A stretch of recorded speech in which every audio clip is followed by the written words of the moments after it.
le niveau d'engagement des salariés est élevé. 65% se déclarent très engagés dans le projet de leur entreprise ou de leur organisation. C'est un niveau d'engagement stable en comparaison avec les éditions précédentes de l'Observatoire. Mais ce niveau dissimule en réalité des écarts importants entre l'engagement des managers, qui est de 86%, et celui des collaborateurs, qui plafonne à 59%. 86% de managers qui se déclarent engagés dans le projet de leur entreprise, c'est un chiffre énorme. Donc, pris comme ça, on peut considérer que c'est en effet une très bonne nouvelle. Maintenant, il ne faut pas non plus oublier deux choses.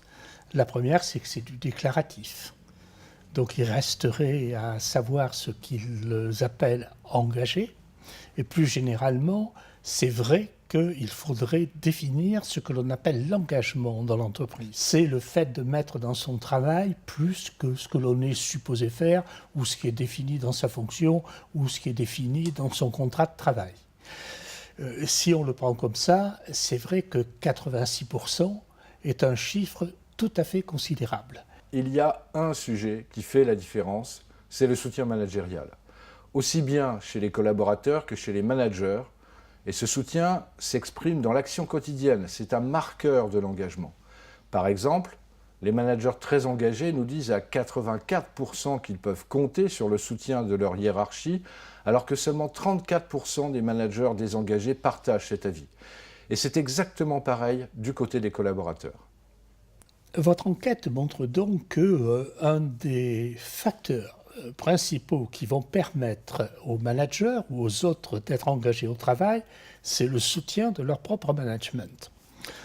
Je trouve ce résultat extraordinairement intéressant et peut-être même le plus intéressant de toute votre enquête. Pourquoi ?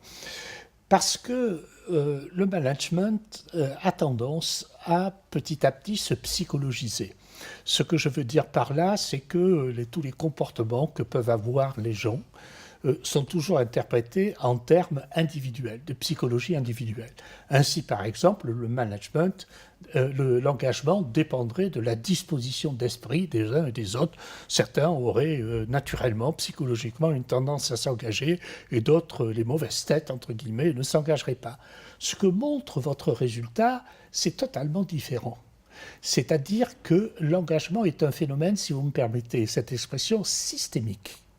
On ne s'engage pas par disposition psychologique. On s'engage parce que l'on est dans un contexte, ici un contexte managérial, qui vous aide à cet engagement. Donc finalement, si vous poussez plus loin cette logique, on pourrait dire que si l'on constate que des gens, managers ou exécutants, sont peu engagés, alors au lieu de mettre en cause leur propre responsabilité, c'est celle de leur management, sans doute, ou sur celle de leur management qu'il faudrait s'interroger. Je répète, c'est un résultat capital que vous avez trouvé là. Sur ce sujet crucial de l'engagement, on observe que, contrairement au discours ambiant, il n'y a pas de différence entre les femmes et les hommes, pas plus qu'entre les salariés du public et ceux du privé. Que les collaborateurs de moins de 35 ans sont sensiblement plus engagés, presque 10 points de plus que leurs aînés. On peut donc parler de bonne surprise au moment où des experts continuent de théoriser sur la prétendue baisse de motivation des nouvelles générations. Alors, le fait que l'on ne trouve pas de différence entre hommes et femmes ne me surprend absolument pas.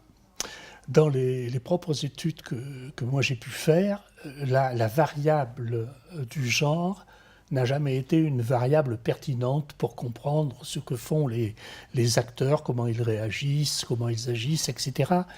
Et je crois que c'est une excellente nouvelle, ça, parce que ça fait tomber une idée reçue qui voudrait que, par nature, les femmes aient moins d'engagement que les hommes, puisqu'elles auraient en théorie un engagement familial qui serait supérieur. Donc, du point de vue de la mixité, ce résultat est vraiment une excellente nouvelle. Le fait qu'il n'y ait pas de différence entre le public et le privé, là aussi, ça bat en brèche une idée reçue. Mais néanmoins, le résultat que vous donnez montre que non, les managers du public sont aussi engagés que les managers du privé. Et si vous me demandiez une opinion personnelle, ça ne m'étonne pas spécialement, mais ça bat en brèche une idée reçue et c'est tant mieux.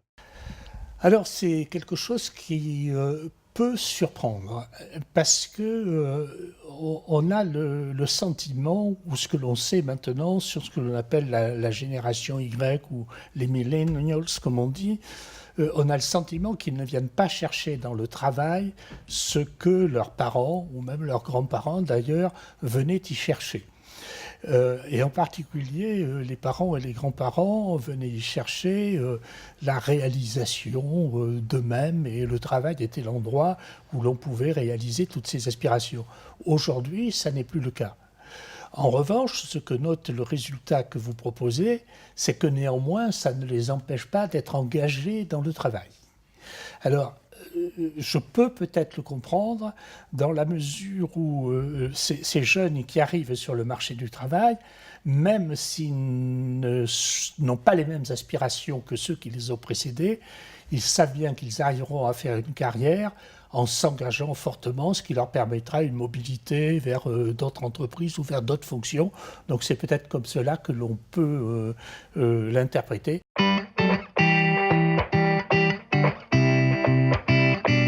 C'est un vaste sujet. L'Observatoire du management en explore certains aspects. Là encore, il y a des éléments rassurants sur le moral des salariés en France. Ils sont presque 9 sur 10 à aimer leur métier, collaborateurs comme managers. Et ils sont aussi nombreux à estimer avoir suffisamment de liberté pour faire leur travail. Attention à ne pas tomber dans l'euphorie, en particulier du côté des managers qui tirent plusieurs sonnettes d'alarme. D'abord, ils se disent stressés par leur métier à presque 80%. Ce niveau de stress augmente avec le niveau de responsabilité. Les managers de managers et les dirigeants sont encore plus stressés. Ensuite, les managers nous font part de difficultés qui viennent perturber leur quotidien.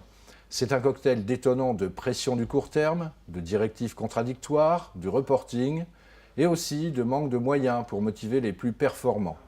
Être manager en France aujourd'hui, c'est donc un équilibre subtil de satisfaction et de désagrément. Attention à ne pas faire pencher la balance du mauvais côté. Les gens aiment leur travail. Vous dites à plus de 80% et en sont satisfaits et même jugent qu'ils ont suffisamment d'autonomie dans leur travail. Mais en même temps, votre résultat montre que 77% d'entre eux sont stressés au travail. Alors, je dirais que le plus important, c'est pas dans du déclaratif que les gens aiment leur travail. D'ailleurs, d'une façon générale, dans les études, on constate que les gens aiment leur travail, avec son lot d'exceptions comme d'habitude. En revanche, vous avez quand même là un signal d'alerte fort qui porte sur la souffrance au travail. Et cette souffrance, elle s'exprime dans votre question par le stress, qui est un terme générique, qui peut recouvrir des réalités différentes, mais nous avons confirmation par votre résultat que nous avons un réel problème de souffrance au travail, qui n'est pas un problème de démotivation, etc., mais qui est un vrai problème sur ce que l'on attend des gens, l'exigence que l'on met sur eux et les réactions psychologiques que cela peut provoquer chez eux. Il y a d'ailleurs eu une enquête récente de la CFDT qui confirme tout à fait le chiffre que vous venez de donner, et c'est une véritable inquiétude.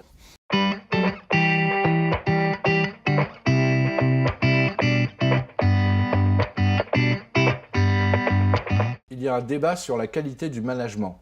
D'un côté, plus de 9 managers sur 10 pensent être plutôt de bons managers, et de l'autre, près de 4 collaborateurs sur 10 qui ne sont pas d'accord.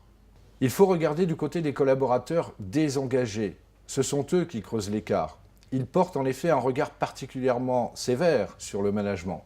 A l'inverse, les collaborateurs engagés ont une opinion très positive de la qualité du management. Il y a donc une fracture managériale au sein des entreprises et des organisations. Vous dites que finalement, les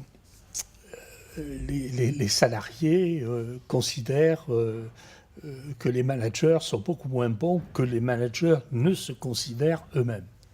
Alors on pourrait donner une réponse humoristique à votre question en pensant que il eût été étonnant que les managers eux-mêmes disent, dans le fond, je ne suis pas bon du tout.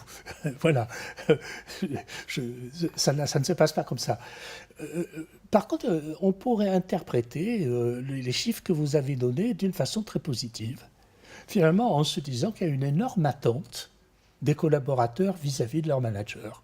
Et que quand ils disent « Ah ben finalement, mon manager, il est moins présent, ou il m'aide moins que j'en aurais besoin, ou etc. », eh bien, ça veut dire qu'ils attendent beaucoup de choses de ce management. Et il ne faut pas oublier non plus que le management, et vous l'avez dit dans une des premières questions, est lui-même très stressé par son travail. Ça veut dire que ce management est sous pression. Et en étant sous pression, peut-être n'exerce-t-il pas son rôle de manager de la façon aussi complète que cela serait nécessaire. Encore une fois, c'est l'ensemble qu'il faut considérer. Vous voyez, des managers qui se disent stressés, des collaborateurs qui se disent finalement insatisfaits de la façon dont ils sont aidés par leur manager, on ne peut pas séparer les deux. Les deux vont ensemble. Le fait que les collaborateurs les plus désengagés soient les plus critique sur le management, c'est certainement pas une surprise. Et encore une fois, ça n'est certainement pas une question d'état d'esprit. Mais c'est un ensemble et qui nous renvoie à ce que nous avons dit sur les questions précédentes. À savoir que l'engagement n'est pas un phénomène individuel, donc pas un phénomène d'état d'esprit, mais c'est de se trouver dans un contexte qui favorise cet engagement. Et le fait que les plus désengagés soient très critiques sur le management, ça confirme ce que l'on a dit, c'est-à-dire qu'ils ne trouvent pas dans leur management l'appui, l'aide, la mise en place des leviers nécessaires pour effectivement s'engager au travail. Et dans le fond, dans la réponse qu'il donne à votre question, à un premier degré, on pourrait dire, dans le fond, ils se défaussent sur le management de ce qu'eux-mêmes ne font pas. Je pense que c'est une interprétation un peu pessimiste. Je crois qu'il y a une réalité derrière ça, que l'on avait déjà trouvé dans les autres questions. Je m'engagerai si mon management me met vraiment dans les conditions pour m'engager.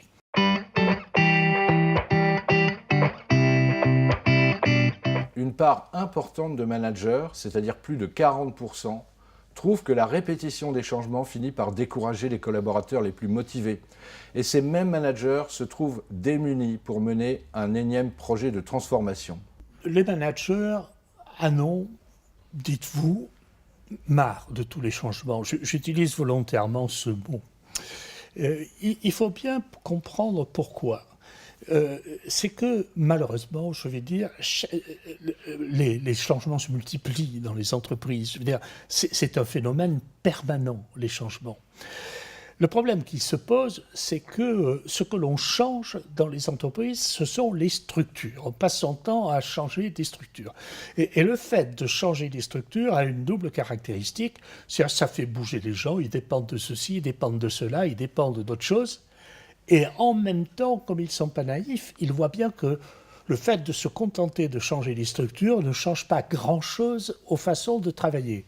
Donc d'un certain point de vue, c'est quelque chose qui est extrêmement perturbant pour la vie quotidienne, sans que ça apporte quoi que ce soit à ces managers. Donc ce qu'il faudrait expliquer et réexpliquer aux entreprises, que fondamentalement ce qu'il s'agit de changer quand on veut obtenir autre chose, ça ne sont pas les structures, c'est les comportements des gens, et que la réflexion devrait porter sur comment peut-on changer ce que font les gens, et on verrait très bien qu'il n'y a pas besoin pour cela de changer les structures.